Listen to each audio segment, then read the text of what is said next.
Good afternoon and welcome to another, I think the fourth video of Yahweh's Land. My name is David Wainwright.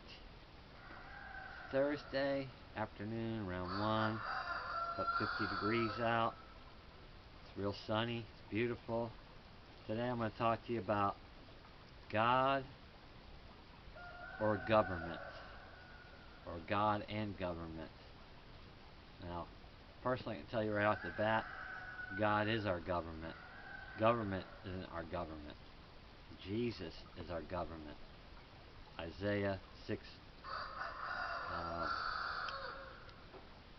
9, 6, and 7 says the government shall rest upon his shoulder.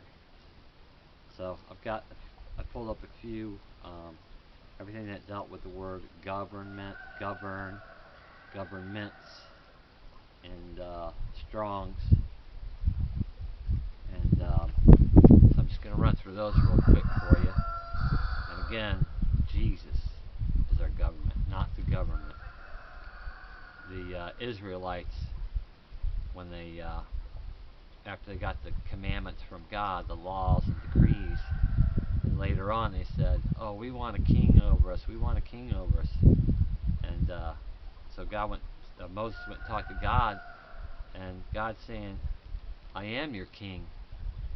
So they're like, "Oh, we want a king over us." Well, look what it's gotten us. Now we have the governments all over the world, worthless, useless. I don't want a government over me. I don't want someone telling me what to do, period. So, 2 Peter, or 2, should be 2 Peter, chapter 2, and verse 10. This is especially true of those who follow the corrupt desires of their sinful nature of the flesh and despise authority. And that word there would be government, and it should be Jesus is our government, and also the word is true teachers, and those and despise true teachers. And Jesus is our teacher, and this is dealing with false teachers and their destruction in 2 Peter chapter 2. The next one in Corinthians chapter 12, verse 28. And in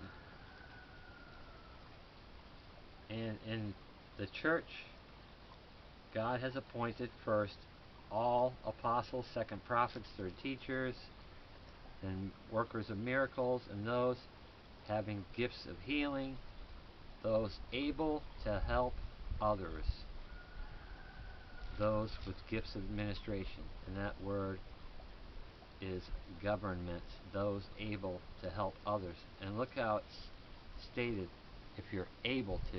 It's not forced on you where you have to do it. You have to pay taxes. You have to do this and that. Those able to help.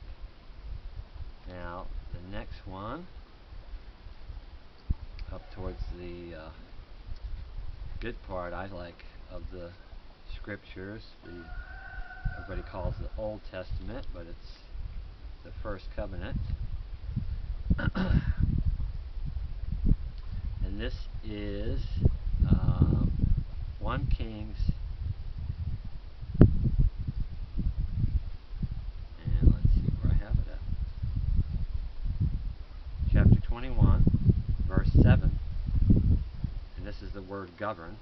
Jezebel, his wife, said, "Is this how you act as king over Israel? Get up and eat, cheer up. I'll get you the vineyard of Naboth the Jezreelite." And that word, is this how you act or govern as king over Israel? And we know that Jezebel and Ahab were nasty, nasty kings. See, this is what you get when the people want a king over them. They end up getting these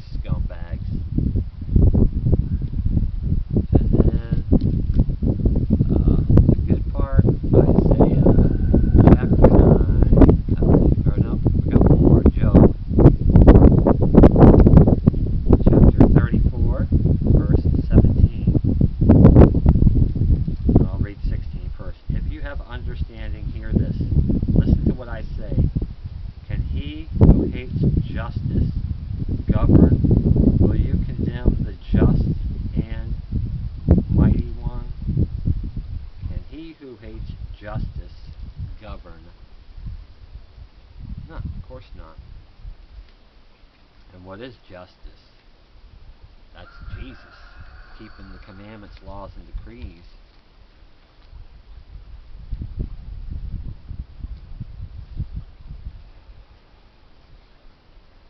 Then Isaiah chapter 9, it's entitled, To Us a Child is Born.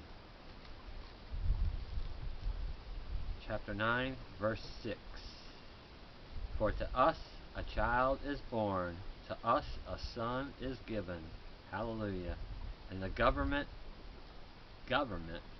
will be on his shoulders. And he will be called Wonderful Counselor, Mighty God, Everlasting Father, Prince of Peace. Of the increase of his government and peace there will be no end. And right there you can rest your case. Jesus is our government.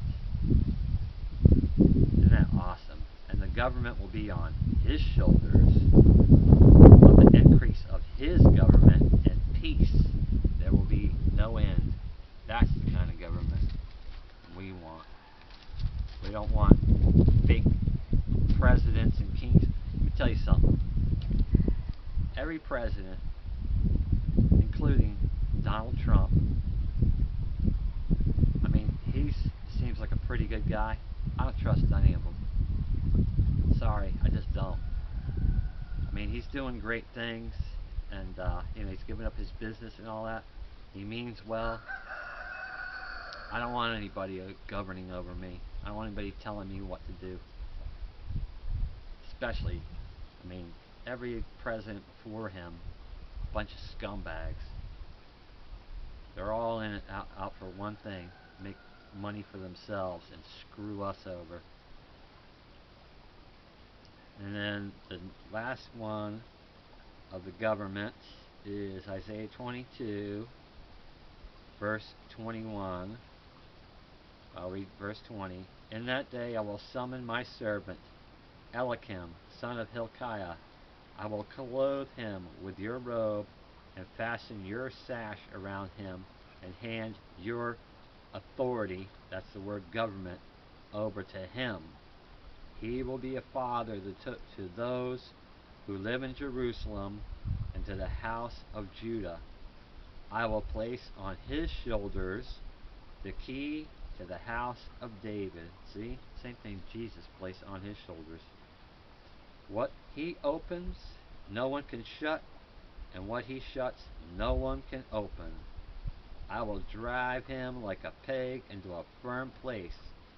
He will be a seat of honor for the house of his father. All the glory of his family will hang on him, its offspring and offshoots, all its lesser vessels, from the bowls to all the jars. In that day, declares the Lord Almighty, the peg driven into the firm place will give way, it will be sheared off and will fall, and the load hanging on it will be cut down. The Lord has spoken. Fantastic stuff.